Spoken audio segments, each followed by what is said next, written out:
Goeiedag, ek groet jou in die kosbare naam van Jesus Christus. Wanneer 'n mens groot uitdagings aanpak, openbaar dit sekere vermoëns binne 'n mens, wat nooit sou uitgekom het, as jy nie deur daardie uitdaging gegaan het nie. Net soos wat 'n mens sien, wat in 'n buisie tandepasta is wanneer jy die buisie druk, wys uitdagings gewoonlik waarvan ons gemaak is. Het jy al gehoor dat mense sê, ek sal nooit kan deurgaan waardeur daardie persoon gegaan het nie. Ek sal dit nie maak nie. En dan gaan jy daardeur, en raai wat? Jou hart bly klop, en jou lewe gaan aan. Jy sien, 'n mens weet nie waartoe jy in staat is, totdat jy deur sekere dinge in jou lewe moet gaan, of sekere dinge moet hanteer nie.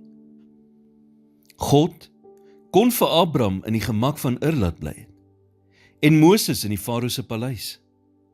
Hy kon Daniël uit die leeukuil gehou het, Nehemia uit gevangenskap, Jona uit die walvis, Johannes die Doper weg van Herodes, en Paulus weerhou het van skipbreek.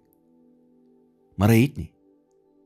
Om die waarheid te sê, God het elkeen van hierdie beproewings gebruik om hierdie mense nader aan hom te bring.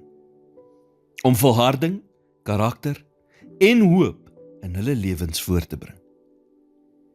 Wanneer uitdagings in die lewe oorweldigend is, kan jy in die versoeking kom om op te gee. Maar God wil nie hê jy moet terugdeins van moeilike situasies nie. Hy wil hê jy moet hom deur daardie uitdagings vertrou en daaruit leer.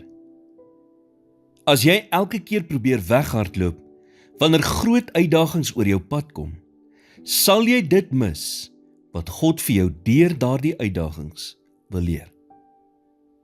Dan is die kans ook goed dat jy daardie lewensles sal moet herhaal. So staan eerder sterk ten spyte van uitdagings, terwyl jy op God vertrou. Soos Dawid skryf in Psalm 16 vers 8, ek stel die Here altyd deur voor my, omdat hy aan my regterhand is, sal ek nie wankel nie.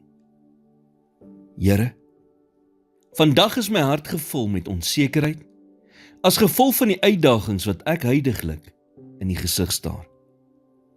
Gee my die krag om te volhard, die wysheid om die regte besluite te neem, en die moed om elke struikelblok met geloof te oorkom. In Jesus naam bid ek dit. Amen.